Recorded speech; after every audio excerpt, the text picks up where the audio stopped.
देश में राहुल गांधी की न्याय यात्रा शुरू हो चुका है। झारखंड में भी उनकी यात्रा 8 दिनों के लिए होगी। हमारे साथ झारखंड के संथाल परगना प्रभारी रविंद्र वर्मा जी हैं। उनसे हम जानने की कोशिश करेंगे कि यात्रा का उद्देश्य क्या है, आखिर झारखंड क्यों चुना गया है। देखिए, ये झारखंड ही नहीं, पूरे देश में ये यात्रा इस बार पश्चिम से पूरब की ओर चल रही है। और हम कह सकते हैं कि पहले साउथ से नॉर्थ चली थी, अब पश्चिम से पूरब चल रही है। ये यात्रा पहले हमारा भारत जोड़ो यात्रा हमारे नेता ने लोगों के बीच जा कर के हर तबके के लोग, चाहे वो किसान हो, नौजवान हो, महिला हो, छोटे छोटे दुकानदार हो, एमएसएमई के लोग हों, हर वैसे सोशल जितने भी वर्कर हैं, सबसे मिल करके देश के लोगों की समस्याओं को उन्होंने सुना था। उस समय हमारा यात्रा सिर्फ जनता के बातों को सुनने की यात्रा थी। अब जो हमारे नेता ने जो लोगों के बीच जा कर के जो बातें सुनी, जो समस्याएं सुनी है, जो उनके साथ आज अन्याय हो रहा है, देश में जो स्थिति उत्पन्न है, उस समय जो उत्पन्न थी और आज जो है, उस समस्या को लेकर के आज लोगों के लिए उन्होंने न्याय मांगने की बात की है। और ये यात्रा भारत जोड़ो न्याय यात्रा है। अब लोगों के लिए हमारे नेता न्याय मांग रहे हैं इस सरकार से, और उसी न्याय मांगने को लेकर के ये यात्रा पश्चिम से पूरब की ओर चली है। और हम लोग अपने नेता के साथ पूरे देश में न्याय मांग रहे हैं कि जो आज देश में लोगों नौजवानों के साथ वादा किया गया 2 करोड़ रोजगार देने के लिए, महिलाओं की सुरक्षा की बात की गई थी, काला धन लाने की बात की गई थी, किसानों को आय दोगुनी करने की बात की गई थी, जिस प्रकार व्यापारी आज तंग हो गए हैं, इन सब जो अन्याय लोगों के साथ हो रहा है उसको न्याय मांगने का ये यात्रा है। और उसी को लेकर के आज हमारे नेता 14 जनवरी से मणिपुर से चले हैं, जहां पर आपने देखा है कि मणिपुर में क्या हालात इस सरकार में बनी है। देश के प्रधानमंत्री उस पर एक शब्द बोलना नहीं चाहते हैं, चाहे सदन हो चाहे सदन के बाहर हो। तो हमारे नेता वहां से शुरू किए हैं और लगभग फरवरी के पहले सप्ताह में हमारे नेता बंगाल से होते हुए झारखंड में एंट्री लेने वाले हैं, जिसका कि पहला जिला हम कह सकते हैं कि दुमका होने वाला है।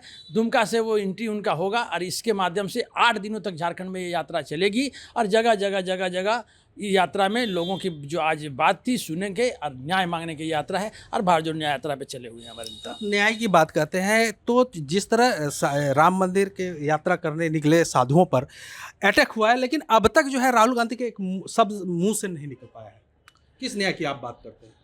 आप सबसे पहले इस बात को आप जान लीजिए कि जिसकी आप बात कर रहे हैं, आप हमको अगर गलत नहीं है तो आप पुरुलिया में जो हुए हैं अटैक, उस पर आप अगर बात कर रहे हो तो आप जान लीजिए कि पुरुलिया में जो अटैक हुए थे वो लोग अयोध्या आ रहे या कहीं राम मंदिर के लिए नहीं जा रहे थे, वो गंगा सागर की यात्रा पर थे।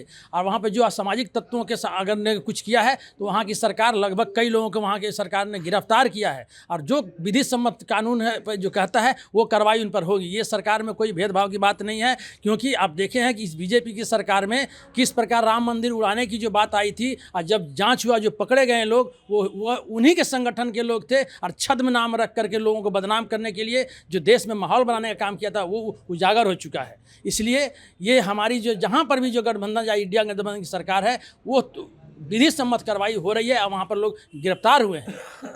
ये बात बताइए कि अभी जो साहिबगंज दौरे पर बाबूलाल मरांडी जी आए थे, भाजपा के प्रदेश अध्यक्ष, उन्होंने कहा कि राहुल गांधी की ये भारत यात्रा नहीं बल्कि अपनी सेहत के लिए ये यात्रा निकाल रहे हैं। आप किसकी बात कर रहे हैं? यही बाबूलाल जी का कथन था कि हम 4 मीनार की कुतुब मीनार से कूदना पसंद करेंगे, भाजपा में नहीं जाएंगे। तो आप जो आदमी अपना कथन वो अगर याद करेंगे तो वही बताएं भाजपा के लिए उन्होंने क्या क्या शब्द कहा था। और आज अगर उनको प्रदेश अध्यक्ष बना दिया गया, उनको किसी चीज़ का अगर मुख्यमंत्री का लालच अगर वो पार्टी दिखा दी है, तो उसके बाद उनका बयान अगर इस प्रकार के आ रहा है तो आप वैसे बयान पर अब हमसे क्या कांग्रेस पार्टी से कहवाना चाहते हैं, जो कि खुद उनका अपने बयान में ही उनका सब सवालों का जवाब देता है। ये बताइए कि अभी राम मंदिर का जो है आमंत्रण कांग्रेस को मिला है, कांग्रेस जा रही है क्या? देखिए, राम मंदिर एक आस्था का विषय है। हम भी हिंदू धर्म और जिस बात सनातनी की बात होती है तो हम भी उस धर्म से आते हैं।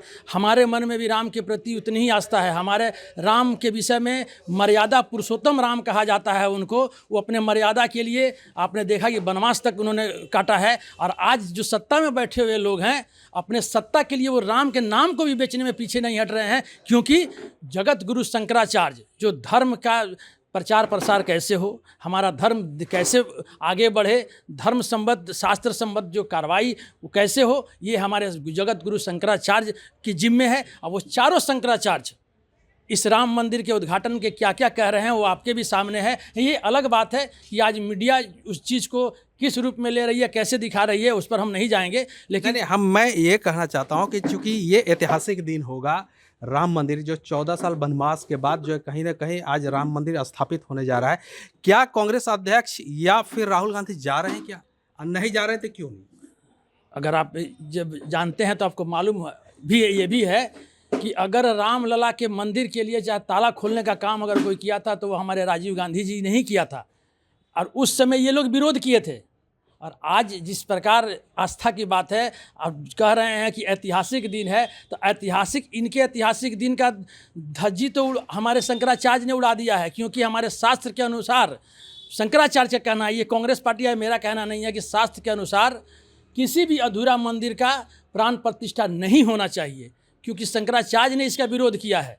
हम लोगों ने कोई विरोध नहीं, हमारी आस्था है, हम रामलला के मंदिर में पूरे उत्साह के साथ उनका दर्शन करेंगे, जाएंगे। लेकिन इस जो एक व्यक्ति के लिए और एक पार्टी के लिए जो इवेंट बनाया जा रहा है, उससे हमको कोई सरोकार नहीं है। हमारा आस्था भगवान राम में है और पूरी तन्मयता के साथ हम राम का दर्शन करते हैं, आज भी पूजा करते हैं। ये हमारे कण कण में बसे हुए भगवान हैं, इसमें किसी के कहने का नहीं। ये वो लोग हैं जो भगवान राम को छोटा फोटो लगा करके उनको हाथ पकड़ करके लेके जा रहे हैं। तो आप कह सकते हैं कि रामलला तो पूरे अगर हमारी जो परंपरा है, सनातनी परंपरा है, उसमें वो उनके बिना एक पत्ता नहीं हिलता है, और उनको लोग ले जाकर के उनके घर में पहुंचा रहे हैं। बोले कि जो राम को लाए थे हम उनको लाएंगे। ये सोच तो भाई ये इसका मतलब ये है कि आप 14 तारीख के आपकी पार्टी नहीं जा रही है, सीधी से एक बात करें। नहीं, पार्टी का तो सवाल ही नहीं है। कांग्रेस पार्टी है, भगवान के यहाँ कौन सी पार्टी है? भगवान का एक ही पार्टी है कि वो मानव और इंसान को बना के धरती पर भेजे हैं। उसका मर्यादा तय करके रखा गया है शास्त्र में, उस शास्त्र के अनुसार उनको देखना काम है। वो कांग्रेस और भाजपा, उनके जहन में, भगवान राम के जहन में कांग्रेस और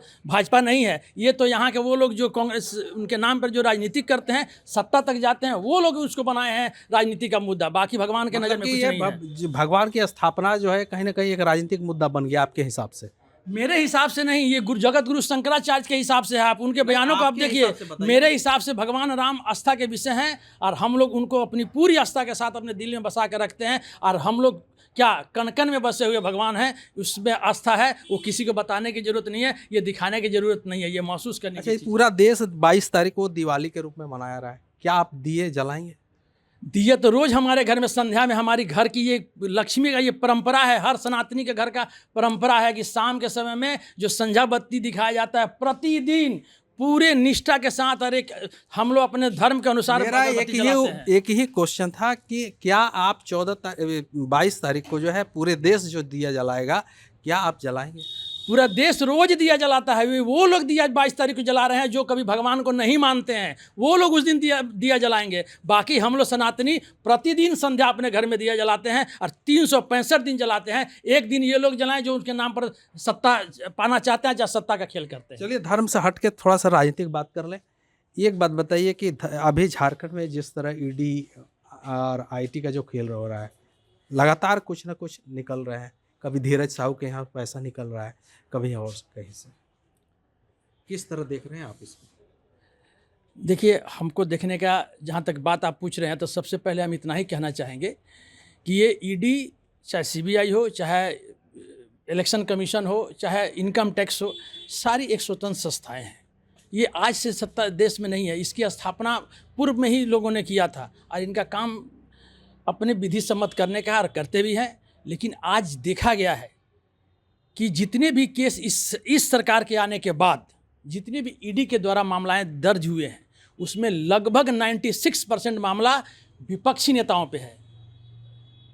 तो हम यही कहना चाहेंगे कि विपक्ष के नेताओं की उनकी मंशा ये उजागर होती है कि पहले ये लोग लालच देते हैं, जिनको ये लोग भ्रष्टाचारी बताते हैं, जिनके यहाँ पर माने चाहे वो 70,000 करोड़ की कुछ दिन पहले करके आते हैं, अजीत पवार को अपने यहाँ उप मुख्यमंत्री बना लेते हैं, हेमंत बिश्व शर्मा को जिसको इन लोगों ने बुकलेट निकाल करके जेल भेजने की बात की थी, उसके यहाँ देख लीजिए उसको, वहाँ पर असम में मुख्यमंत्री बनाते हैं। जिसको ये लोगों ने चक्की पीसिंग एंड पीसिंग की बात की थी उसको कहाँ रखते हैं। तो ये ईडी और सीबीआई की विश्वसनीयता वहीं पर लोगों का डगमगाता है, उसके विश्वास पर कि ईडी और सीबीआई चाहे जो भी संस्थाएं हैं उसको नियम के अनुसार अपना जो काम है वो करता है, हर कोई सपोर्ट उनको करता है। लेकिन जहाँ पर ये सत्ता नहीं हासिल करना होता है इनको, वहाँ पे जब दुरुपयोग होता है तो निश्चित रूप से मन में शंका पैदा होता है। वैसे संस्थाओं के अब कह सकते हैं कि सुप्रीम कोर्ट को जो ईडी के डायरेक्टर हैं, आप जानते हैं उनके विषय में सुप्रीम कोर्ट का क्या बयान आया था, किस प्रकार उनको एक्सटेंशन दिया गया डायरेक्टर को। क्या देश में अब इसके बाद कोई काबिल आज डायरेक्टर देश में नहीं है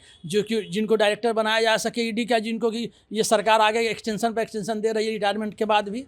तो ये सब चीज़ें हैं, बातें जो शक के दायरे में आता है। किसको ले रहे हैं? केंद्र सरकार को ले रहे हैं? बिल्कुल केंद्र के सरकार की मैं बात करता हूं कि ईडी सीबीआई जो है केंद्र के अधीन की संस्था है, उसके द्वारा ही वहां से मॉनिटर होता है।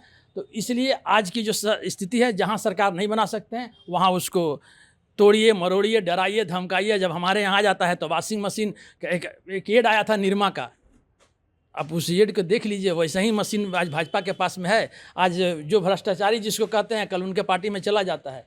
तो वो नहीं, जब पैसे निकलते हैं तो फिर अरे पैसे के विषय में जिनके यहाँ से पैसे का, अब जिससे इशारा आपका है उनके यहाँ इशारा में उन्होंने साफ शब्दों में जिस दिन बयान जारी आया था, आज तक ईडी का बयान सार्वजनिक रूप से नहीं आया है। अगर आपके पास आया है तो हम आपसे निवेदन करेंगे कि वो क्लिप मुझे भी भेज दें कि जहाँ पर ये ईडी बताया हो कि जो जिसका इशारा कर रहे हैं पैसा मिलने का, वो पैसा अवैध पैसा है। और जिसके यहाँ से निकला है वो उसने कहा है कि हमारे व्यवसाय का पैसा है, सीना ठोक करके उसने कहा है कि ये मेरा व्यवसाय का पैसा है, हमारे यहाँ प्रतिदिन कैश का ये काम होता है, उसके तहत है। और उसके बाद से इतने दिन हो गए, कहाँ कुछ आया आप बता दीजिए, अगर आए तो हमको भेज दीजिए। तो ये थे संथाल परगना प्रभारी रविंद्र वर्मा जी। उन्होंने कई मुद्दे पर बात किया, लेकिन सभी मुद्दे पर कहीं ना कहीं केंद्र सरकार को आड़े हाथ लिया है। उन्होंने कहा कि चूँकि ये केंद्र सरकार जहां गैर भाजपाई की सरकार है, वहां कहीं ना कहीं तंग करने का काम कर रही है। दुमका से विकास प्रसाद शाह, ABP न्यूज़।